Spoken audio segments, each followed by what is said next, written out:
Hey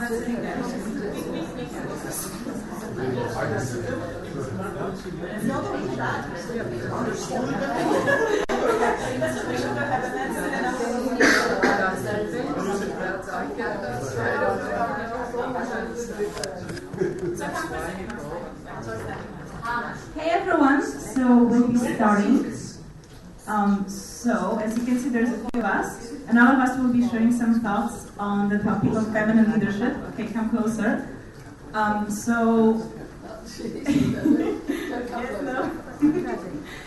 So we'll take just a few seconds first to introduce ourselves, and then we'll kind of go one by one, and we will try to do our best to leave space and time in the end for questions, so we can have a discussion as well, so it's not just, telling you things, but actually hearing your thoughts on the topic. So I am Magda, the person there in the corner. Now it says I'm an internet marketing specialist and life coach. This is the politically correct label. I'm a tantra teacher and sensuality coach, and I'll be giving that perspective into the topic. I think you can recognise me, Dr. Pauline Crawford. I'm British, London born, but living in Malaysia and Kuala Lumpur at the moment for the last 3.5 years. And I work in the behavioural space of gender dynamics, magical conversations, and entrepreneurology, and how men and women tick. So I'm going to bring in the some of the background to what I believe feminine powers are, but masculine powers as well. Okay. Pauline, Dr. Pauline. Thank you. Call me Pauline. Yes, we're getting to know each other too. Hi friends, my name is Subha. I'm right here. I work for the Confederation of Indian Industry.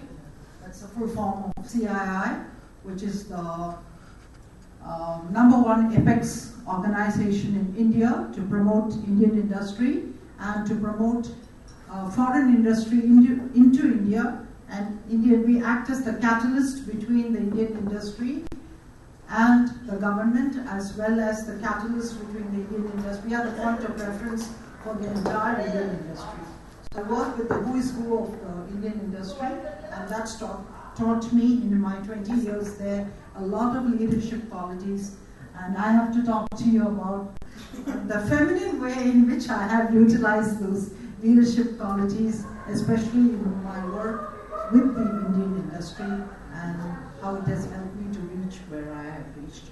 And thank you all so much for being here with us this afternoon. Do stay on till the end, because we have some very interesting speakers here. I especially know this gentleman who works with a part of us, BYST, right? Bharatiya Yuva Seva Trust is a part of it. Hi everyone, my name is Priyanka, Kripalani. You don't have my picture there, sorry. I'm happy you're live. So really nice to be with you today. I'm a businesswoman from India. I thought I would share a few experiences of mine being in business in India, some of the challenges as well, being a woman. So just a few thoughts on that later on. So nice to be here. I'm Subhashis, and I am living my second inning, that is live by passion, that is making difference on the peoples and business. I transform, I help people transform, I help business transform. Let's see. I'm feeling it odd, looking at the title, looking at the speakers, what I'm doing here. But okay, let's see. Oh, I don't think you need me. Okay, so I have a question. If I remember correctly, what is the fastest animal? Cheetah. Is a cheetah, right? Okay, cool. So think of a cheetah as the fastest animal, and then think of a chameleon who has the ability to change colors. Now imagine that cheetah decided that it wants to be changing colors and it wants to survive in the nature by changing colors. And then the poor chameleon will try to be really, really fast to be able to eat. And as silly and stupid as it sounds, that's what we do every day. Because we actually try to use masculine traits to succeed in life, which is not our natural strength. It doesn't mean we don't have them. It just means that you were born in a female body with a specific energy that flows with that body, specific correspondence to cosmic energies, specific hormones and needs, and they make you different from men. So even though I work with women, and you can say I do the whole female empowerment thing, I'm not a feminist. And the reason why I say that is because a lot of feminists these days, they act like a man, and then they say, now treat me like we're equal.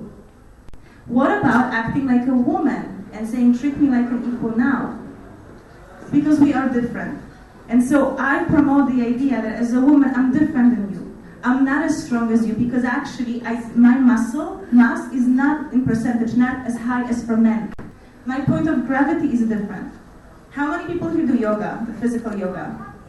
Okay, so yoga is actually masculine practice. And a lot of postures, a lot of asanas are very difficult for a woman because our point of gravity is not in the chest, we have hips.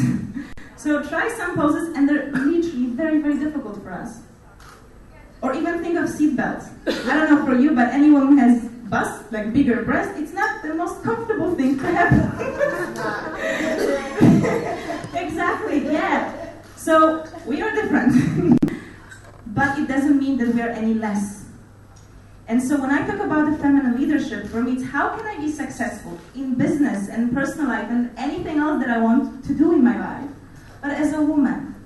So understanding that I bring special, unique qualities and that they are of value. So a beautiful concept is saying that, let's step out and be a queen. Let's be a queen. Now the problem is that most queens or most women, we try to dethrone the king and take their space. And we do it because there's a deep conditioning in us that tells us that as a queen, I am less than a king. It's us. Men don't try to take our positions. They also don't want to give their positions. They're fine with us being a queen and they support us and they love us. But we decided that, you know what, I want your position. And often what happens, especially in business, that women don't go into business and don't achieve their goals for themselves, but to prove to men that I don't need you, or even that I am better than you.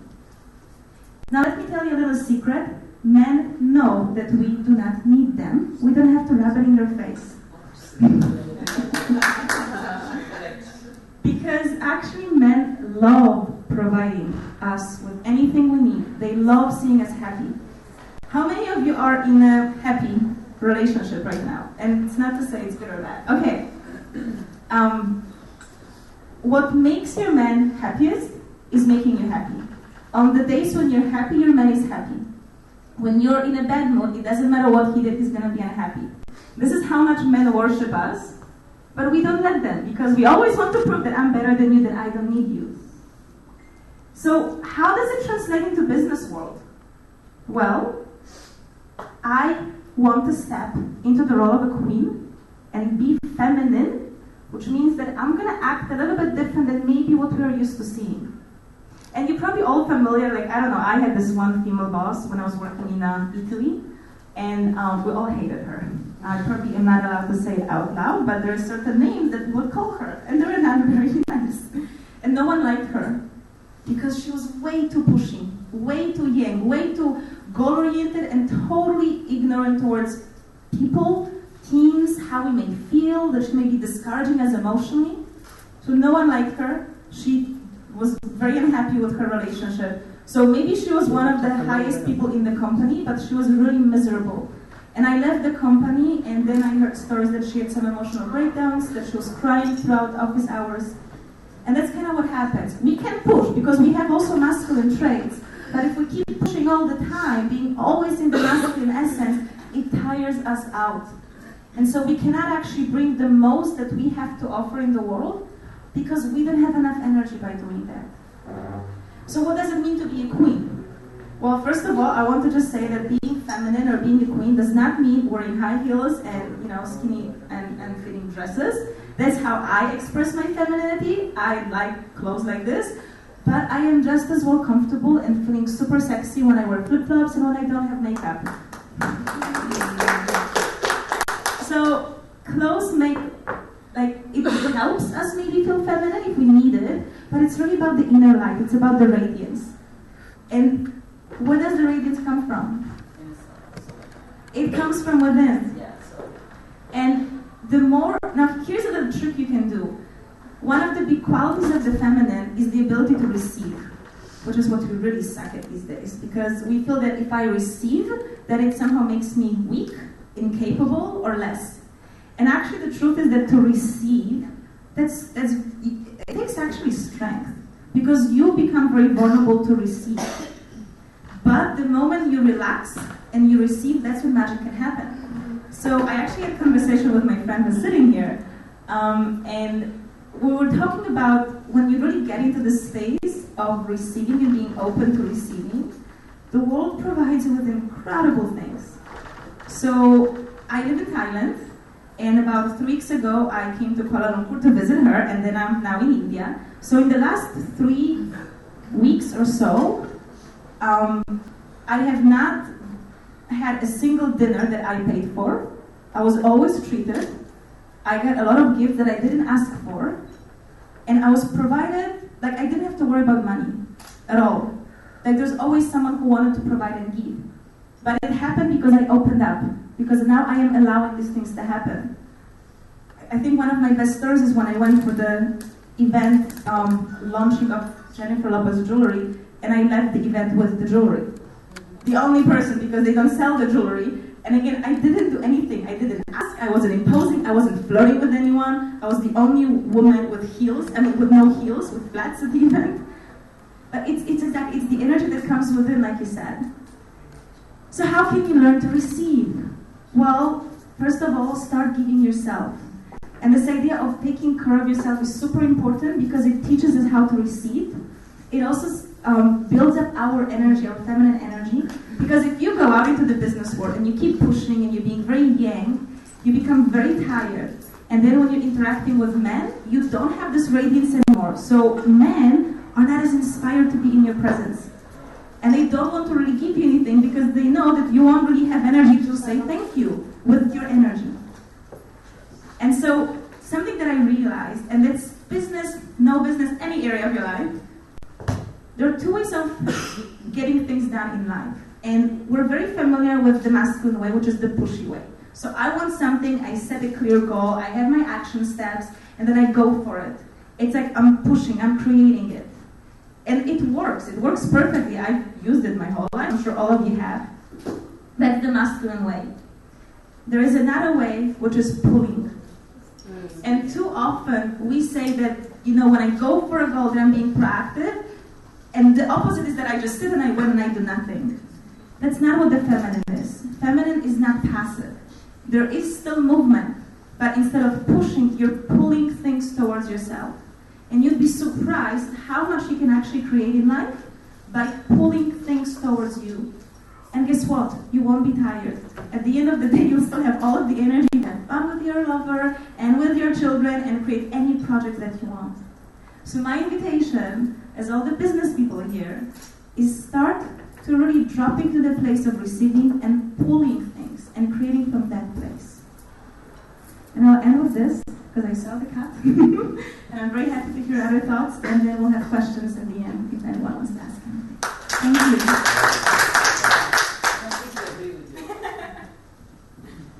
Hi. I'd like to go next because I'm going to bring in a follow-on to that in terms of looking at our behaviour. So I'm a behaviourist. Okay, that's my background.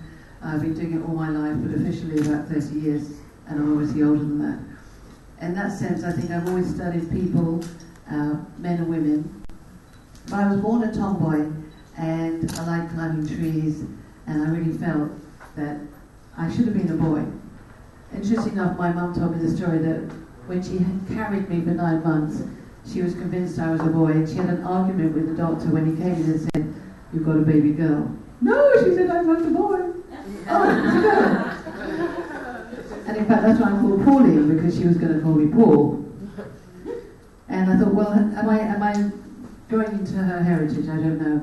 But as I studied myself growing up, I was trying to work out what kind of woman I was. And now I study all the traits of gender dynamics and how we have behavioural traits born into us as men and women. And I concur with much of what Magda said, and I want to take it into the area of feminine and masculine energy, because we've all got masculine and feminine energy. But maybe as a tomboy girl, I had a natural masculine energy as well as my femaleness. So I'm going to define that different. Getting used to being a female was something that I had to acquire and understand other women, because all women are not the same. Would you agree with me? Yes. Okay. That's something we have to understand when we look at this area of feminine power. Because men also have feminine energy, but they are men. And this is not about sexual orientation. This is not about generation. This is not about culture, religion, necessarily anything. When you're born, somebody says, are you a boy or a girl? Yes, there I was. So if we have these different types, one of the things I want to put forward is that we have a world that is changing rapidly. Would you agree? Uncertainty is everywhere. But the major changes in the last 3 decades are these. Technology, obvious one. Technology takes us into flow, which is very feminine. Entrepreneurship, bringing in a mindset which is different, that flows, that is energized by uncertainty and change. And the third big major change is women. Now, not women per se, but the number of women now who are educated, who are in business, who are changing the face of how we work together. So when we look at feminine power, why is it beneficial to the business world? So if I say the statement, uncertainty is the root of all growth, are you okay with that? So dealing with uncertainty is challenging to do it in boxes. Traditionally it's felt that men do, are, and be, and think, and exist in boxes. I.e., they're much more lateral, much more step-by-step, either or. Women live in circles, roundness, harmony, hormones. We think tangentially. Men in the boardroom will go, I agree with Fred, I agree with Tom, I agree with Harry. And the girl says, shall we do something different? Out on a tangent and in a flow. And the men will go, what? But we need the boxes and the circles. Okay? So in my view, we need the masculine and the feminine within each gender. So I have a matrix which I'm not going to share apart from saying that it's there. Come and see me on Saturday when I look at this in more detail. But the idea that there are different types of men in the world. There are masculine men, there are intuitive feminine-minded men. There are masculine women, there are feminine-minded women. That's the matrix. But let's on this session just focus on the feminine energy. And that is the shift in the world for men and women, but we haven't all embraced it. So what do I mean by that? Evidentially, and McKinsey's have studied it, many organizations have studied this, many organizations are taking on board is a feminine style of leadership. So now I'm just going to quote from research, and I can give you all the stats if you like.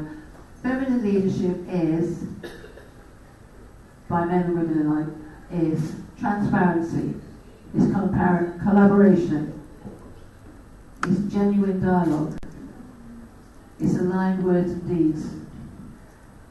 And you'll find this in this research. So women are working in the circle, men who have that feminine energy work in the circle. So it's a bit as Magda alluded to, we have a different physicality, we have a different mindset. All of us can raise to a conscious level where we can use our masculine and feminine. And we can make choices when we use the masculine, when we use the feminine. But the world is always shifting to this more collaborative model. So I'm just going to leave you with some piece of research to go and look at, if you haven't heard about it. Do you know who Athena was? Athena was the goddess of war, I think. The Athena doctrine. Look it up on Google. In brief, the Athena doctrine is a piece of research done by 2 men actually. They researched 64,000 people over 25 countries, and they asked them this question: do you think the world is run right by men? and they asked men, and they asked millennials, and they asked mixed groups of adults. The research said, and I'm just going to paraphrase it quickly, that over 75% to 80% said, no, we don't think the world is being run right by men, apart from Canada. That was interesting. And it was, you'll find it, if you like research, it's dialogue by country. It was the only country where they said, yeah, we're doing it right. And remember, this was asked of millennials, men and women, and adults of all ages. So the other thing is they took a whole lot of words, 220 words, and they said, which words of these are masculine and which are feminine? That population said many very classic ones, and if you look at it, you'll say, oh yeah, yes. The one I observed that was in the neutral zone was the word collaboration. I thought, wow, collaboration was always a female quality. But the world is shifting to collaboration, because companies and businesses and entrepreneurs know they're not going to get on unless they're collaborative. Collaborative in their markets, in their trading, in the people that work with them, and there are major organisations now shifting towards that. And you've got young populations like Google, Yahoo, Alibaba, Uber, all these they're working on a very different model. They're using these collaborative traits. Now, the last bit of the research was that they said, if you take these words and put them into a grid about leadership, which words do you think work? Guess which ones came up stronger? The words that had been said to be more feminine. So this is not against men, it's not against masculine, it's actually there's a shift in the world that we all need to take note of. In India, in Malaysia, in the US, in the UK, every country, in Africa, every country needs to observe this before it's too late, because I am fed up with seeing this world crashing around us and all of us not taking the grip and having magical conversations. So magical conversation is we've got to get rid of anger and rhetoric and bias and judgment and get to the table and discuss it together. That, I believe, is our feminine power. Thank you.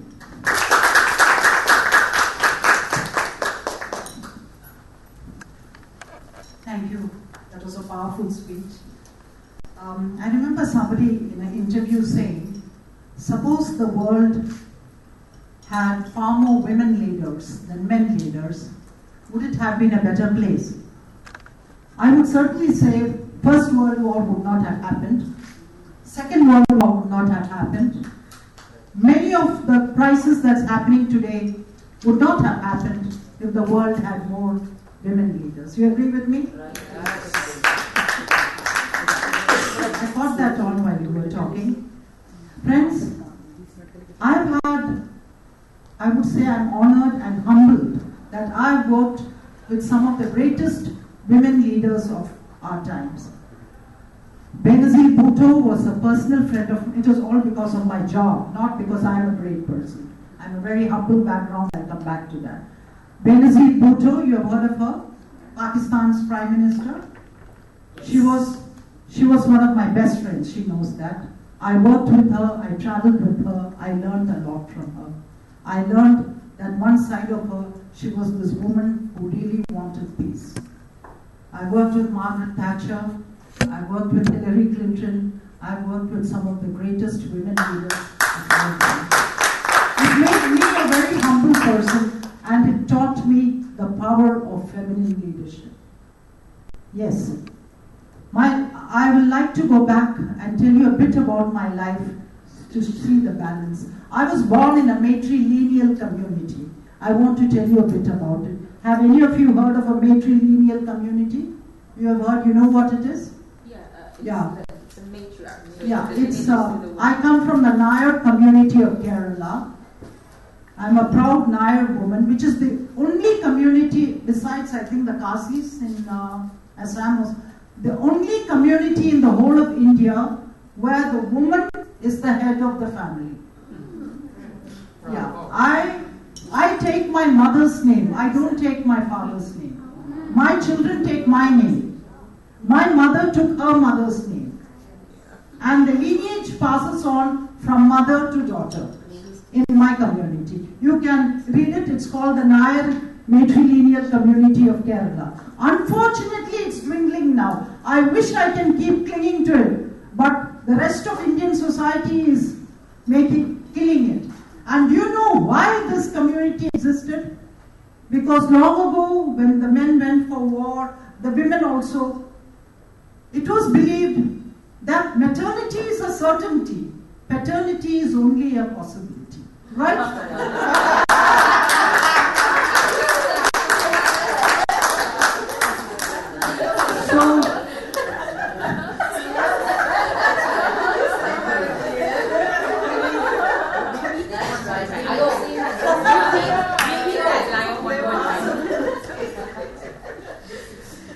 When I was born, I was premature, and ironically for me, though I came from a matrilineal community, I'm just telling you this, I already had two sisters, and my father was in the army, and he must have wanted a boy. And I was premature, I was born with asthma. So my father called up and asked, is it a boy or a girl? And I was born sick.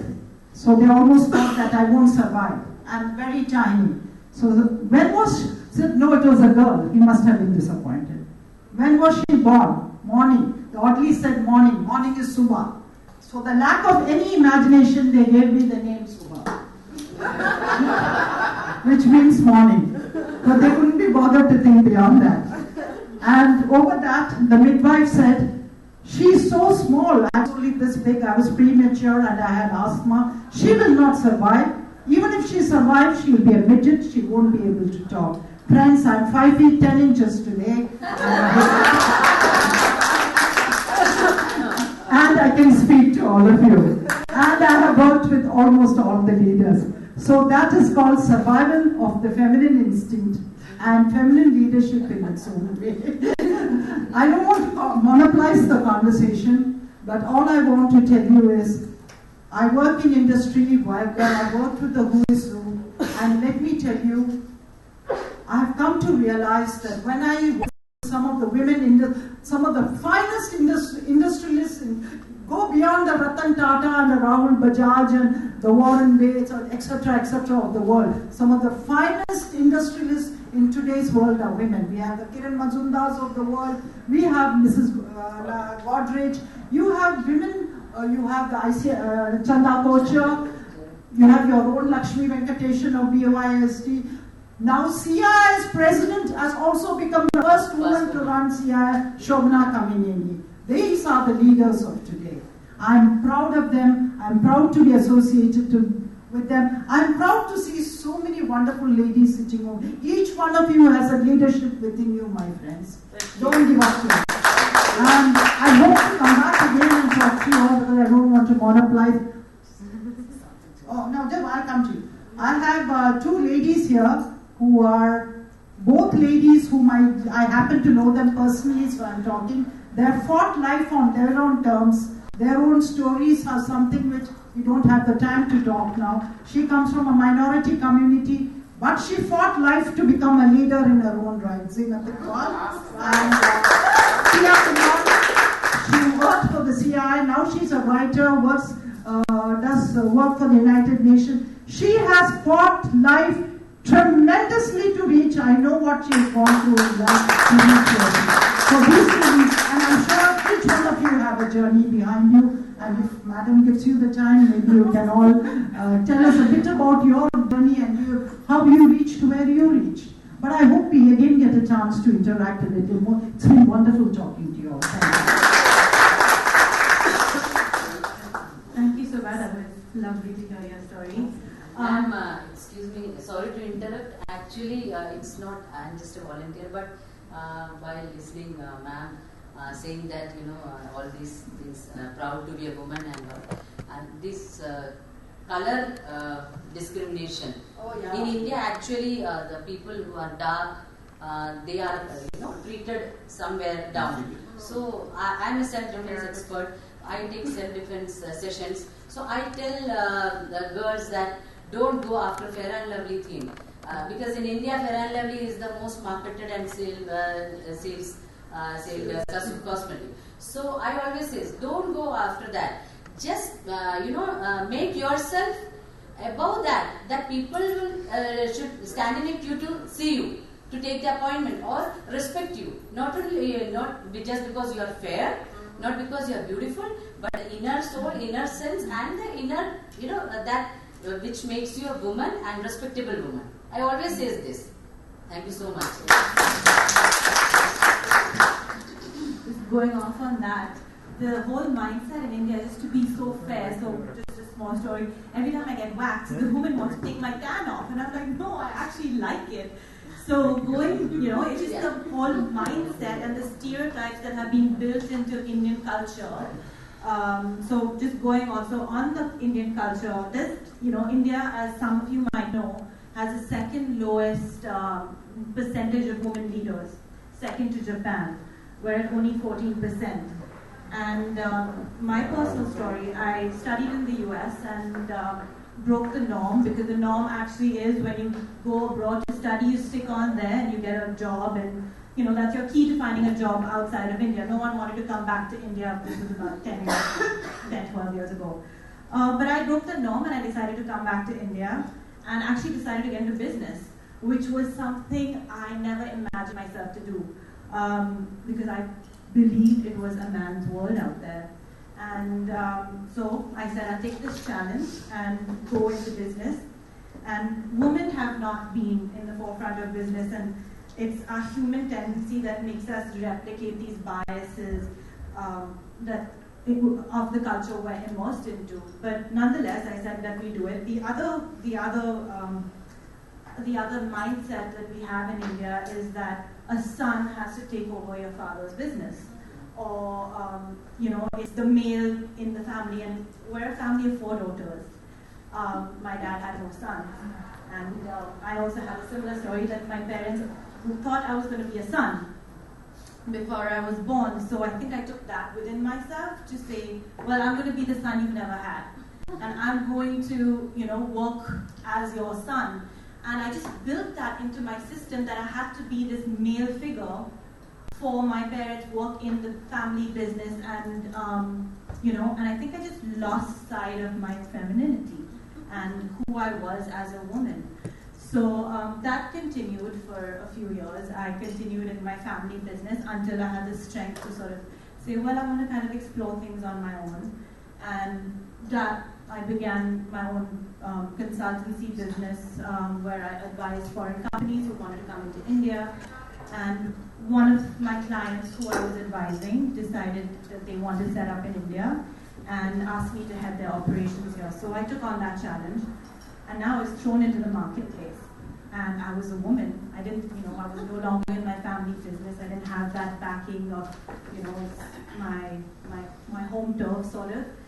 And that's when I really realized what it was to be a woman in business. And I had to let go of all those notions that you have, that I had, being born into an Indian family, being born as a woman, and thinking that being in business I had to be a man. So getting, the 2 things. So I was a woman not only leading my group, my team, my office, employing people, but I was also a leader in the sense of, forging relationships with others outside of my business, with clients and customers. So I tended towards trying to employ other women in my business, just because I found it easier to communicate, easier to relate to them, and then I also realized that no, I need a balance. So I have a good balance in my team, but there's just a different feeling when you're working with other women. I've had instances where I've had a client in Russia who I've never spoken to, I never met in person. We'd only communicated on email, and but the relationship I shared with her was far deeper and stronger than one which I would have had with a man who had met and worked with for several longer years. So I think that's just that sense of comfort when you're working with another woman. There's trust, there's information sharing, there's interpersonal relationship skills, and there's another, besides building a relationship, you also end up building each other up and being there for each other outside of the work sphere. So that really motivated me, and I've been part of several women's forums. In fact, I'm in the food business. So I work for a commodities trading house. And when I first started in this business, you could count on two hands the number of women in this space. And now it's just growing. In fact, I was at a cashew conference a few months ago in Singapore. And we had a special session dedicated to just women in cashew business. And it was just amazing to, speak to them. Now we have a WhatsApp group across the world with just women in cashew business. I know it's really random. But it's just the bond that you can create, I think you cannot replicate with another man. But having said that, I'm sorry. Go ahead. You do need a balance of both. You cannot have just one side. You need men as well. You need to have that, the fierce, sort of aggressive side of the business as well.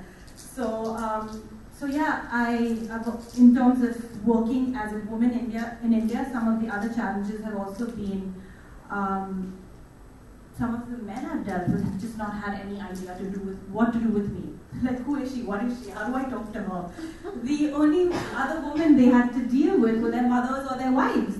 And suddenly this girl is in the picture who's like calling you up on a professional level, but they feel that they can call me up at midnight and talk business. And I'm like, no, that's not happening. We have to create boundaries here. We need to, so it's important, I think, to create those boundaries as well, because our self-respect is far more important. One other disadvantage which I will say is having been to a lot of these trade shows, a lot of times I've felt disadvantaged because men go out and make these deals over drinks and at the bar. And as a woman, it's not easy, it's not possible to go and conclude deals getting drunk. That's just not what my morals would teach me. So I do feel there are times where maybe we could have lost out and men try and make it more men-centric and less open for women to enter in that specific sphere. But I do know it's changing. And I think it's conferences like this and just coming together of minds like this that will help us break that norm and say, hey, you know what? We don't need to be getting drunk in a bar. We can do it anyway. So,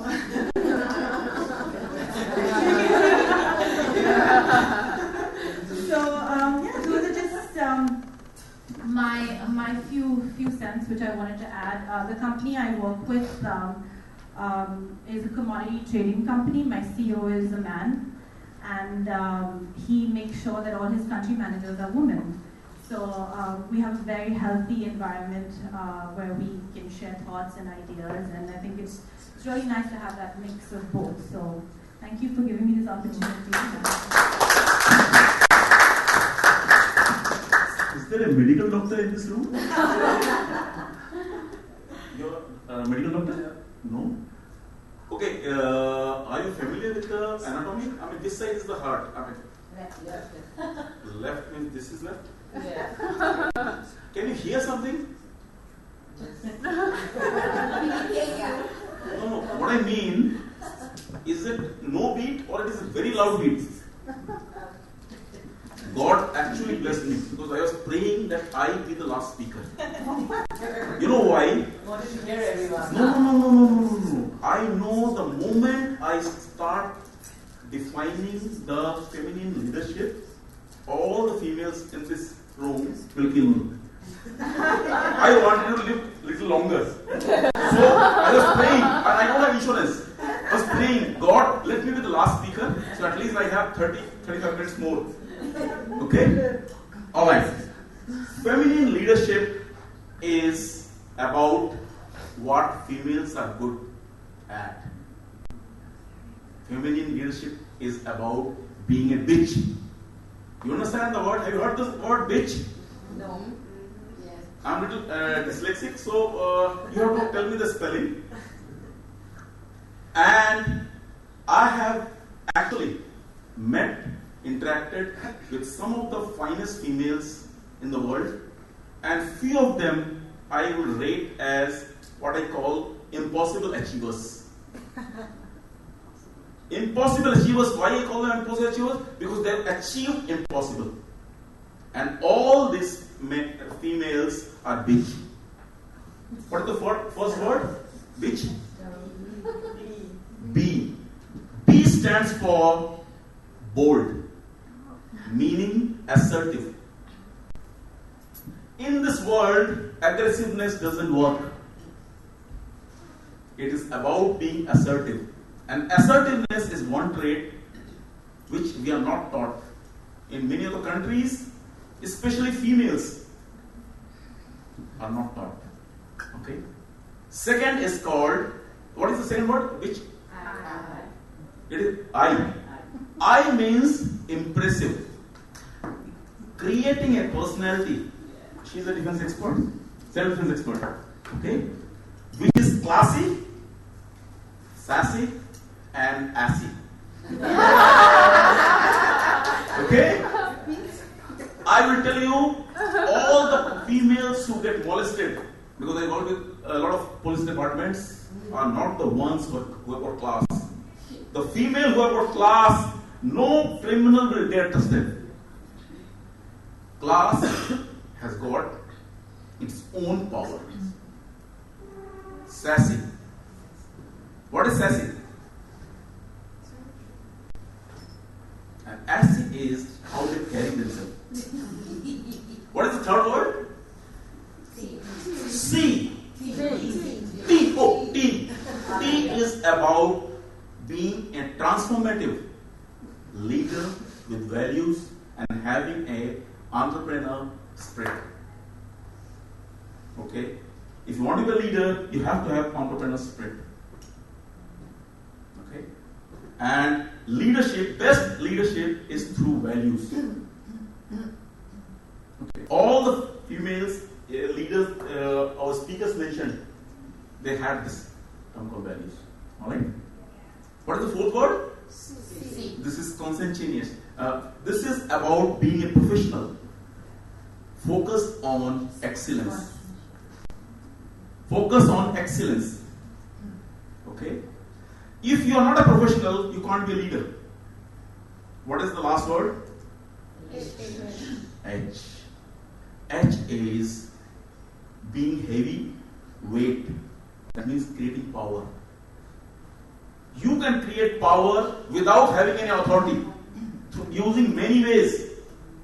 I will explain that later if you have time. Okay? But it doesn't stop being bitch. You have to be bitchy. The wife is yearning. Yearning means having big dreams to make big difference. But again, it doesn't stop. You have to get bitchier.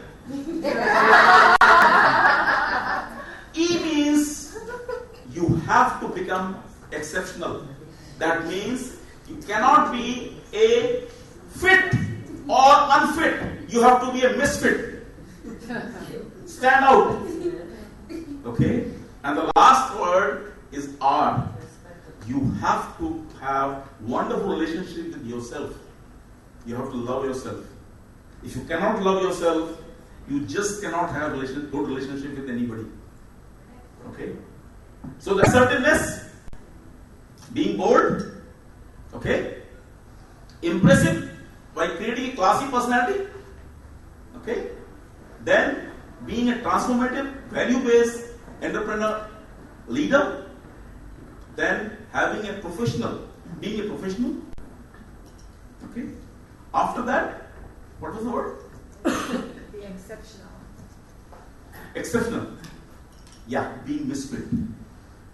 Okay? Today is the word, you must have heard the word called VUCA. V-U-C-A. Volatile, uncertain, complex, and ambiguous. And here only those things will work which are disruptive in nature. Every new businesses have already, there are big names which have vanished from the, okay? So, exceptional and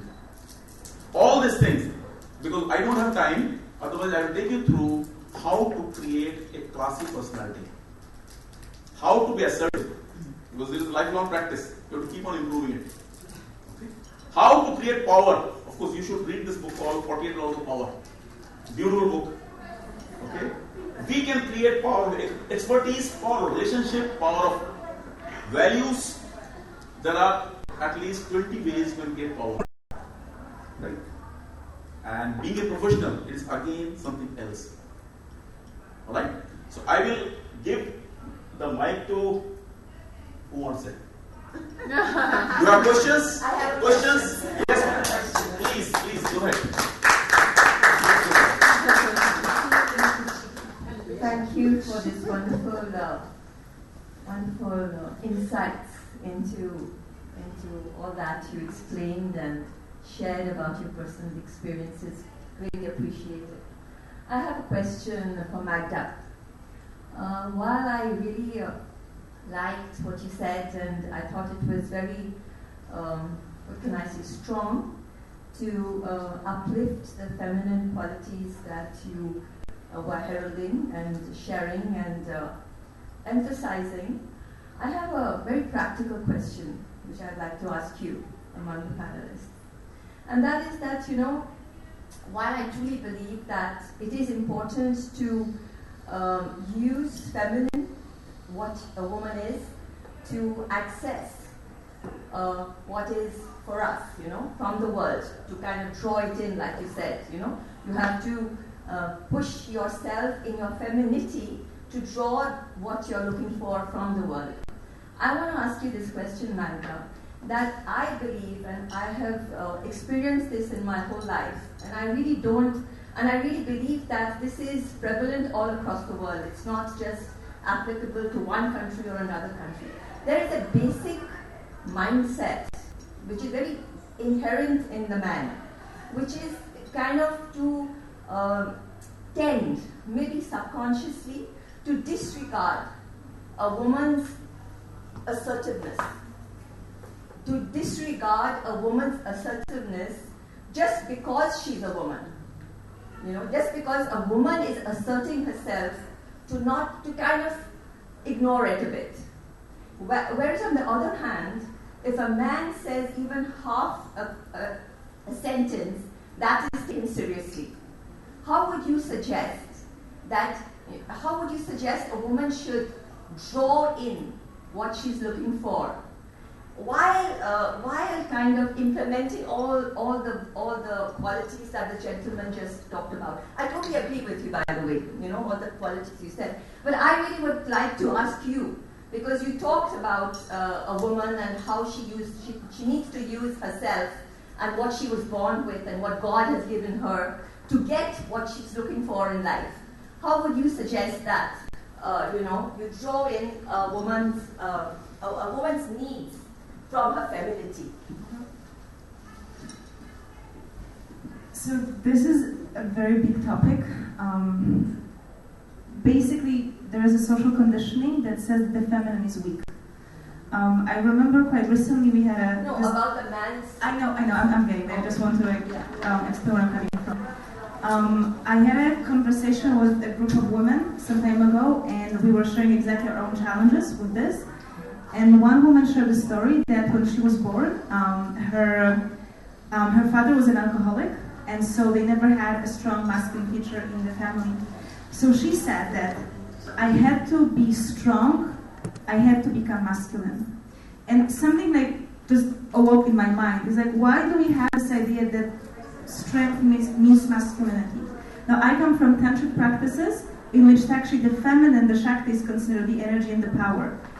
And there's an interesting book, it's called The Beauty Myth by Naomi Klein, and she kind of goes historically how that thought was developed. And I think it's very interesting, even though it's kind of negative and like really against men, but it shows interesting process of how this idea was exactly evolved, that when you as a woman speak up, then I don't have to listen to you because you don't have the power and the strength, and as a man when you say I should listen to you.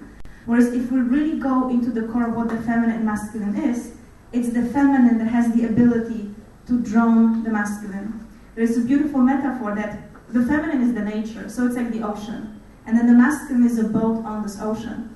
And the ocean can be soft, and then the masculine can go anywhere it wants.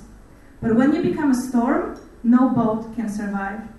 And on a deep level, men know it.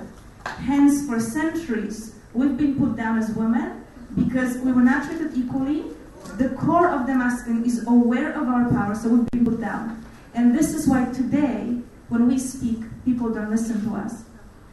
So it's not an easy answer, because basically I'll be telling you, well, try to do something, like try to go against centuries of conditioning. I'll get back to you.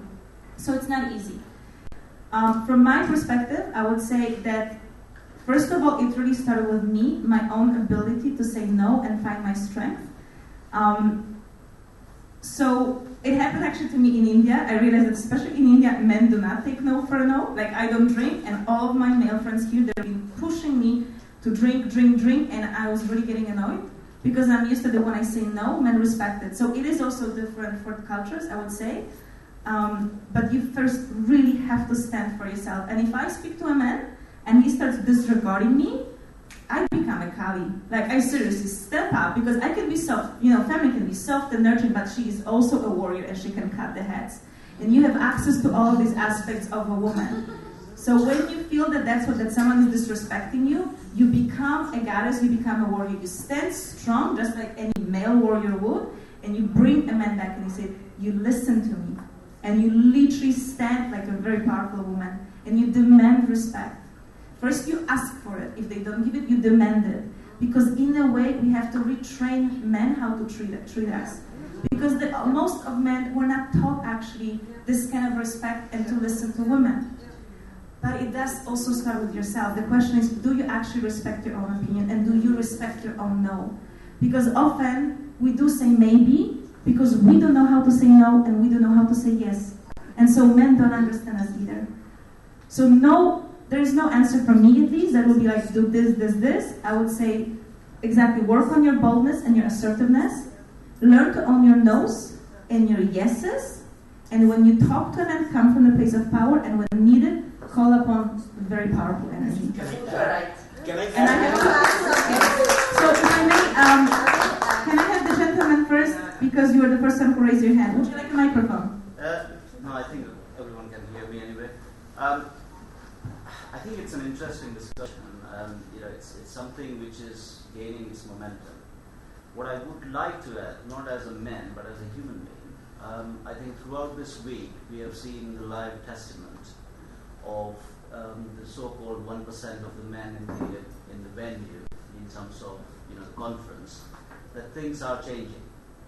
Surely, from a perspective of an academic, so I'm an academic by profession.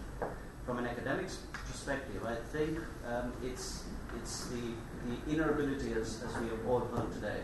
I think it's the inner ability of the women to drive that passion out, rather than just focusing on the negative aspects of the men and the culture which has been brought up.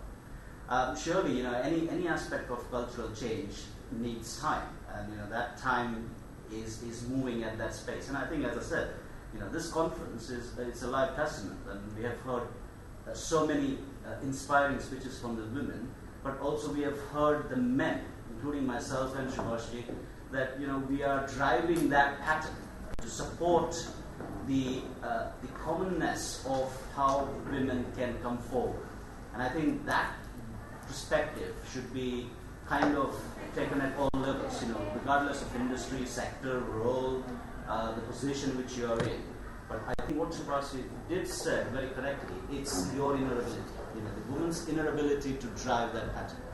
You mentioned very nicely in terms of the waves and the boats. From my perspective, again, from an academic's perspective, I would say it also depends in terms of who is the captain of the boat. Okay, we have seen history suggest that Titanics have gone down, and we also have seen that there are some really great boats driven by some fabulous captains who have traveled across the planet and really came across very high tides and high oceans and have sailed through, successfully. So all we have to do is, change that perception. Now you can change that perception for millions of the men out there, and the culture in the organization, or the women can start changing their perception themselves. And I think, as I said, this event and this venue is a classic method or more which can make that happen. So that's my. I know a lot of you guys want to share. The lady at the table there was second. Or okay, please. Sorry, I'm not trying to cut anyone. Please. I'd like to say something.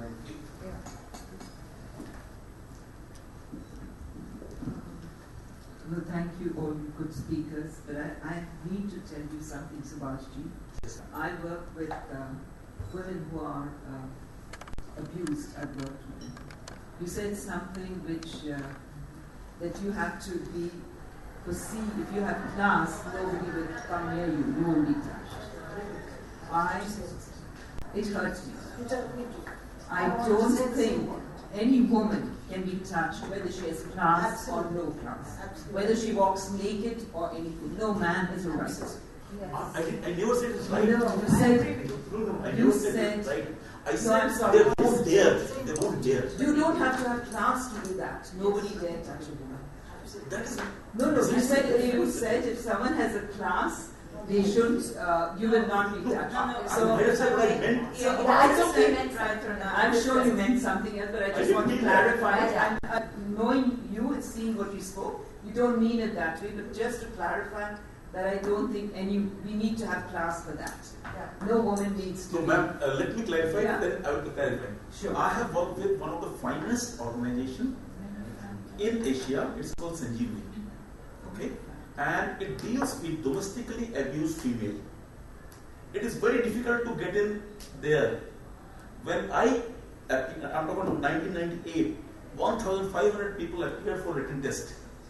Okay? And only 100 were shortlisted. Then after 6 interviews, 4 were selected.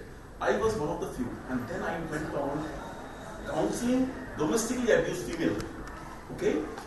And I have worked with the police. So I was talking from that perspective, criminal mindset. I was not talking about you have to have class. Sure. There is nothing wrong with man's right or woman's right.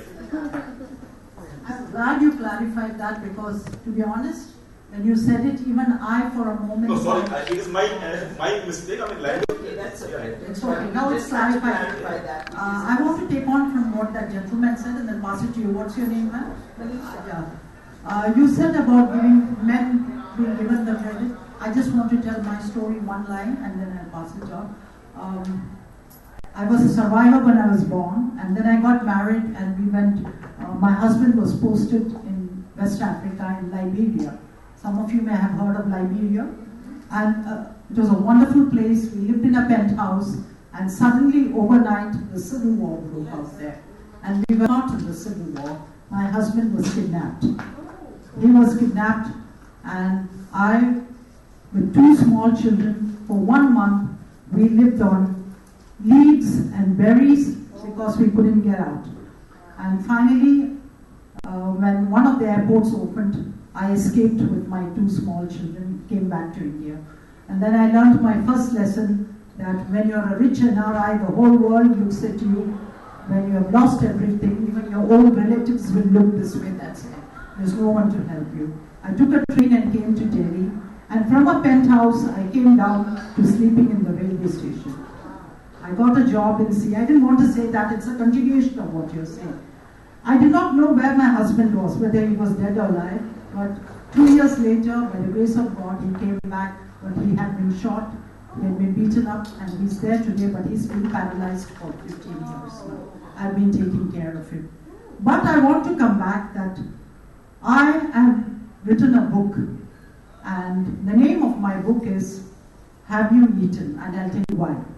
Recently, I was talking in a Rotary Club, and one of the ladies asked me, Miss Rajan, how did your marriage survive all this? You were young, you were attractive, your husband came back like this. How did your marriage survive? You're the only breadwinner in the whole family. You brought up 2 small children. And I gave an answer which I'm very proud of.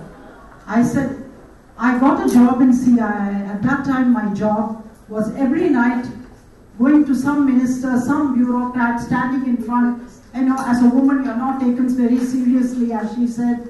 but sometimes you have to use your feminine charms to get something done. I would come back at 12 o'clock, 1 o'clock every night. I was so afraid of losing my job, and I had 2 small children and a paralyzed husband to look after. Every night my husband would be at home. He'd open the door and he would never ask me the 4 W's. Have you eaten? What were you doing? Who were you with? Or why are you late? The only question my husband asked me every night was, have you eaten? So it is the faith he had in me that made me where I am. It is behind every great man there's a woman. For me, I think behind every woman there is a strong man. The faith my husband had, he had every reason to be insecure. And typical Indian men, you know how they are. Wife coming back at 12. What is she? Who's she been? She is having an affair, this, that. Not once did my husband question me. That faith he had in me is what made me a senior person in the CII. Made me a leader today. If I am a leader today and I am invited to give a talk on leadership, I owe it to my husband.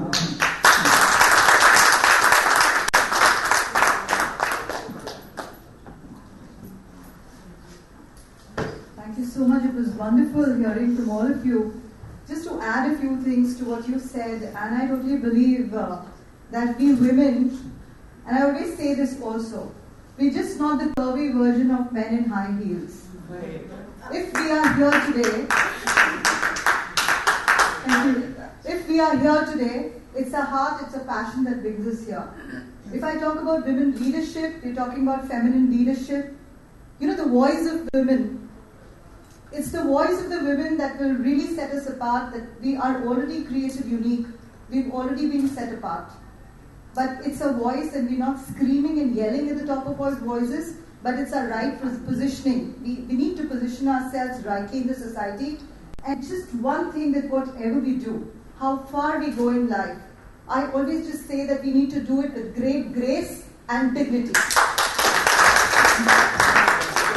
I add to you what you said? Just a moment. You said sometimes I say something and this female say something and men, it's not accepted. Men say something with half the energy and it's accepted. Let me tell you why. It's from the other perspective. Yeah. Men's perspective or? Men's perspective. It is nothing to do with or experience. It's experience also. And it's basic psychology. First of all, you understand, men cannot handle, I'm talking about most of the men, a strong female. Absolutely. Have to become assertive. Assertiveness begins here. Okay? If internally you are expecting a no, I can guarantee you will get a no. Yes. No, you don't get a no. What I'm saying is what Magda had shared, what Magda had said, and I totally agree with her. Yes.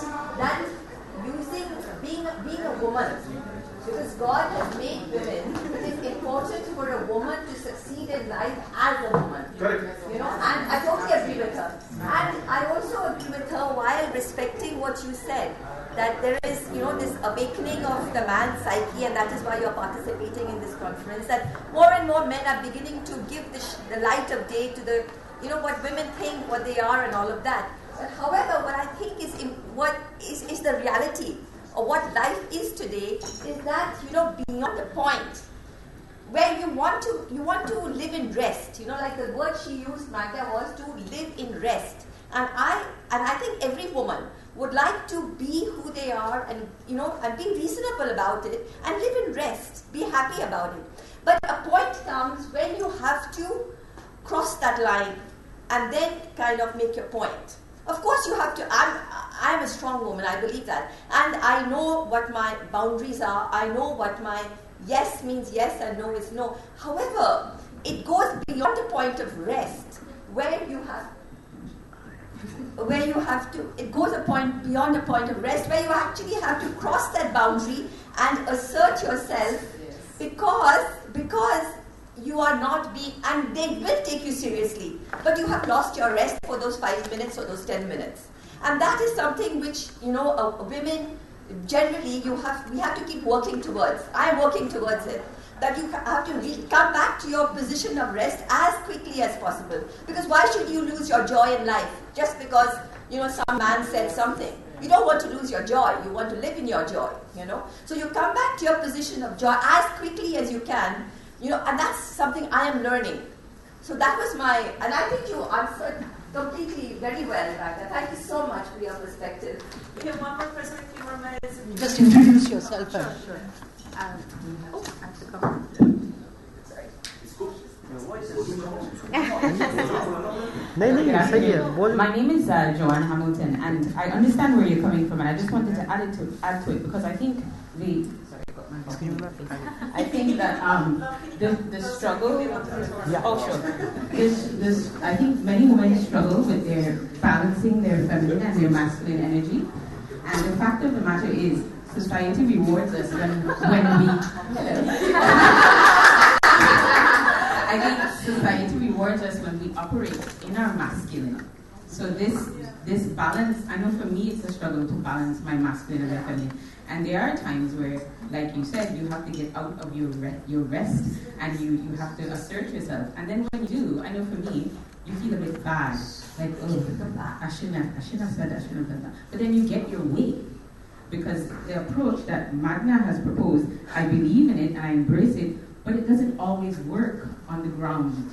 Yeah. So I definitely agree with you, and I wanted to say that I think many women struggle with this. Yeah. Because society doesn't reward us when we are in our feminine, not all the time. So sometimes we have to be out of the feminine, unfortunately. That was it. We could go on all day, but we had to come to halt. Somebody else wants to run another session. And the main thing, we need wise men, we need wise women to come together. So we finish here, and we need to take photographs before we finish. Thank you so much. Take photographs. Group photo. Yes, if we can ask all of you guys for a photo with me now. Photograph.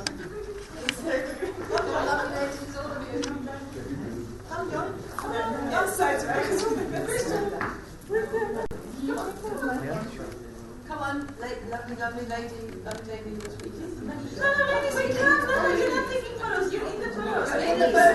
You're in the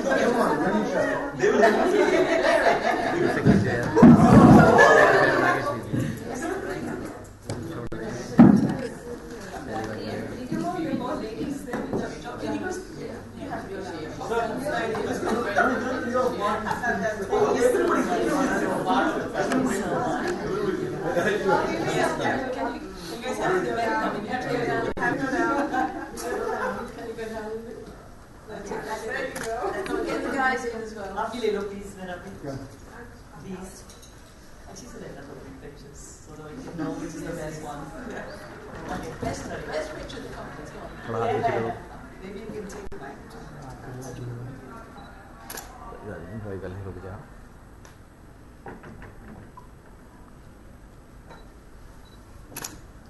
Wait, he's going on.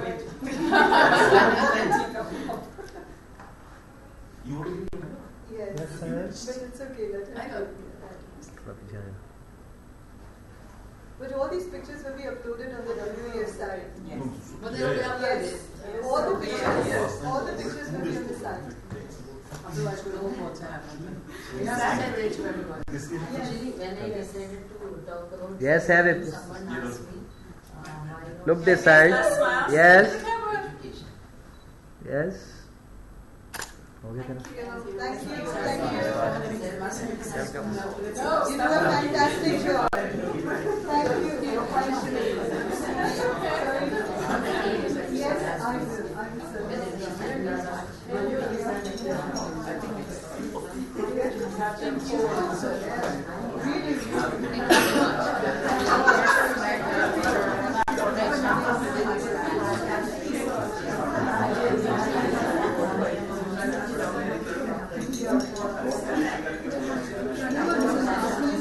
will.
Thank you so much.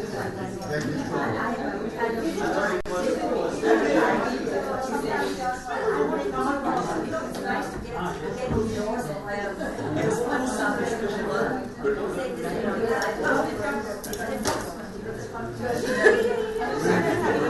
My heel got stuck.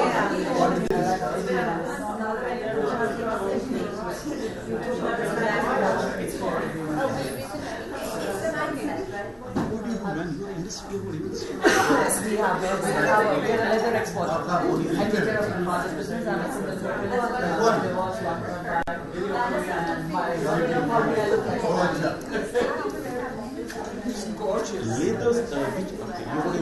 Yes, we have a factory by design and everything.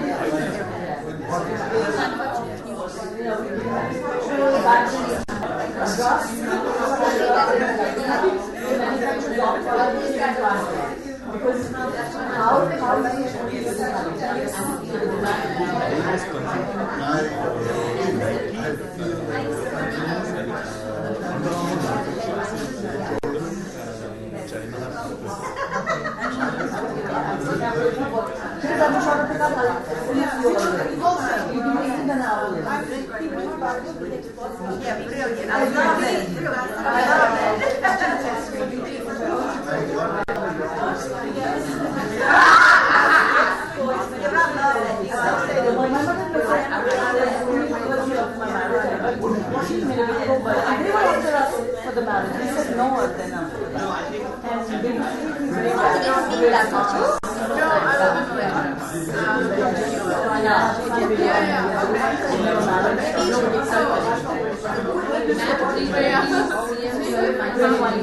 think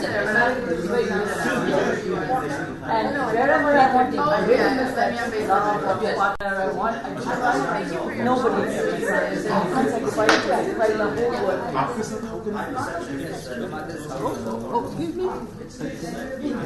So that is why I said that she's my role model. I look up at her when we met. Now she listens to me. When I look up at her, she's a role model. Yeah, she's a role model. But I don't mind. I don't mind.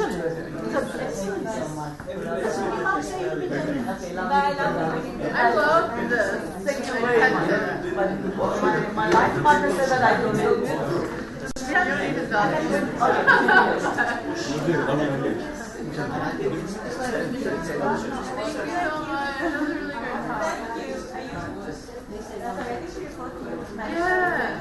Yes, I worked with her friends for like 5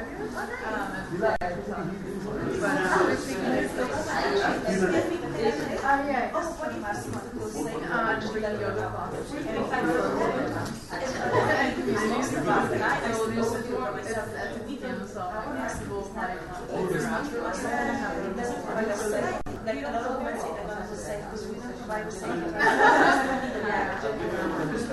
Before I had the experience, my first expression of experience was my mother. And I felt the warmth of my mother. So while I see, as you said, while I see the women being fierce and aggressive,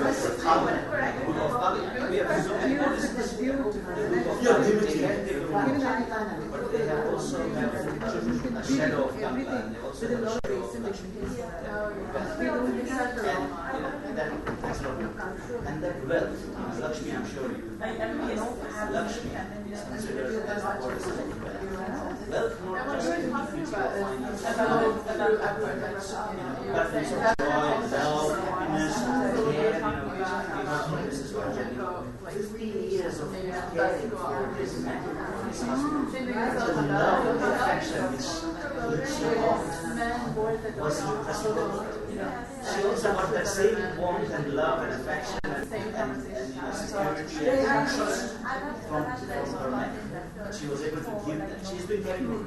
So, as I said, before I got married, the first woman my sister was protected. She was very protective. And even if we did my brother, so it's also unknown that it takes a long time to write. It's just either you do it and you get something once, but then long time respect is also by saying no. So we have learned to say no. And they push their own way. Rather than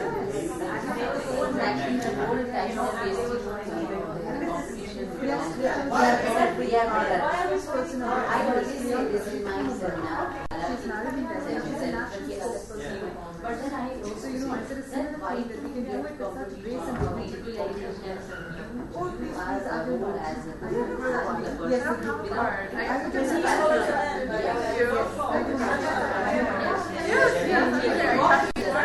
gender imbalance of Adam and Eve. God only created human beings. He created that the Adam and Eve aspect just suddenly then had to develop. In the society, in the modern world, the perception is that I'm better than the other. Now the same way. Yes, we will do that. Certainly, I will. Yes, I will. Oh my God, I said the same thing. Yeah. Imagine. Yes. There will be flush. Yeah, I will send it to you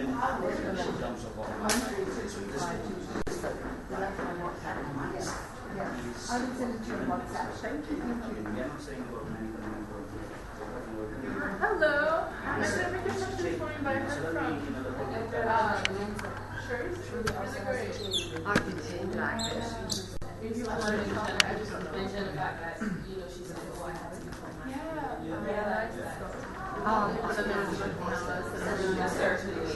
that does not create the same sort of. I mean, I believe that we show ourselves to dress because at the core is what I heard what you said, and it's sort of controversial when you said it. But there's a little bit of I do agree with because I personally I know there at least I'm not as afraid of it, so and I know that has some just there are certain things. Men are not going to pass a certain stage, and I know that, and I'm very confident in that. So I agree with what you said. No, I don't know. It's not. There's also power thing, and I have a better you have victims that and I think it's always the case, it's the case of perception.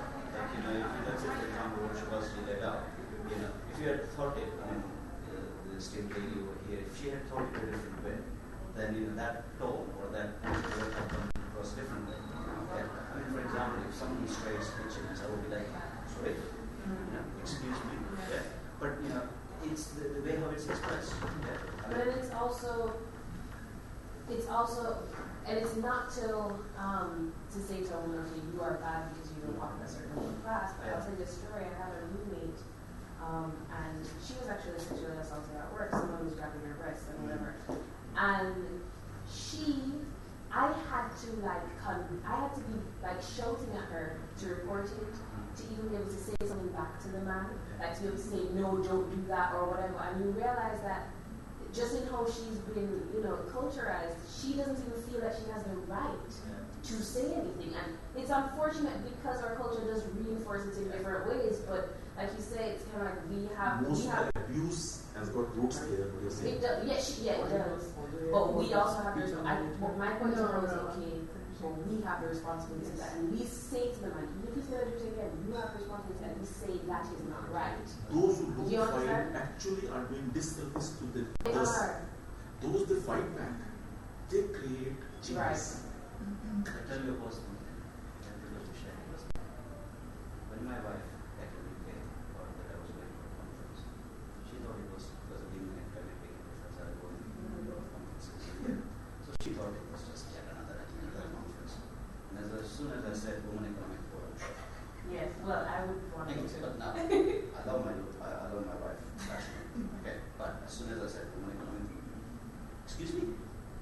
going to speak? I mean, you're, for God's sake, you're an engineer. What are you going to speak? I said, I want to share my, I'm not representing the university or my profession or anything. I want to just share my experience of, And she said, but she, at any point, she didn't untrust it that I would be, going to a conference filled with all women.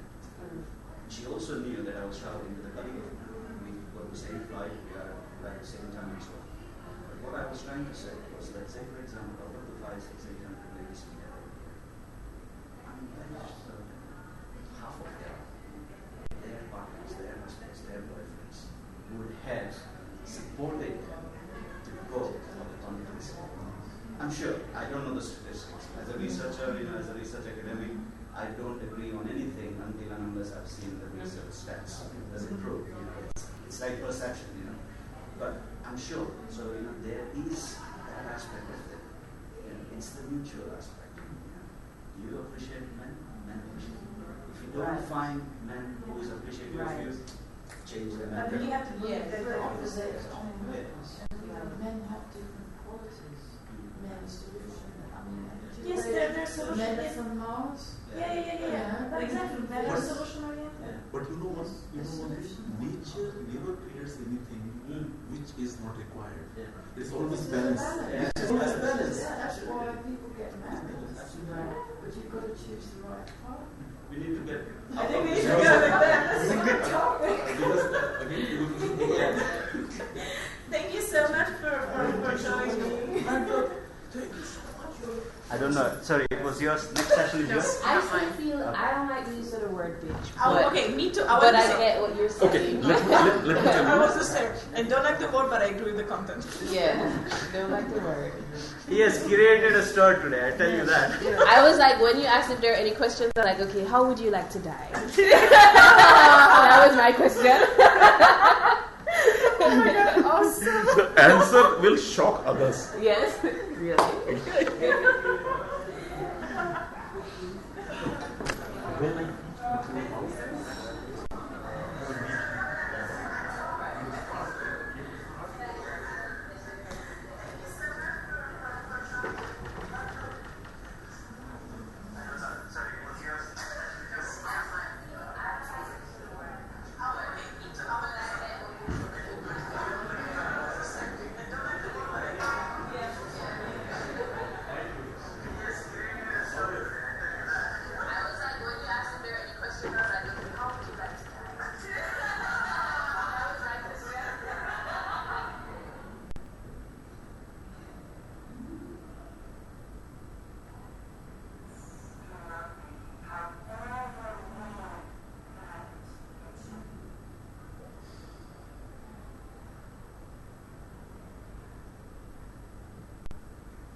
भैया यहाँ पे दूसरे वाला cancel हो गया अभी cancel होगा क्या पता नहीं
भाई इसमें नहीं है ठीक है इसमें मीटिंग नहीं है ना हाँ, अरे मैं पूछ रहा हूँ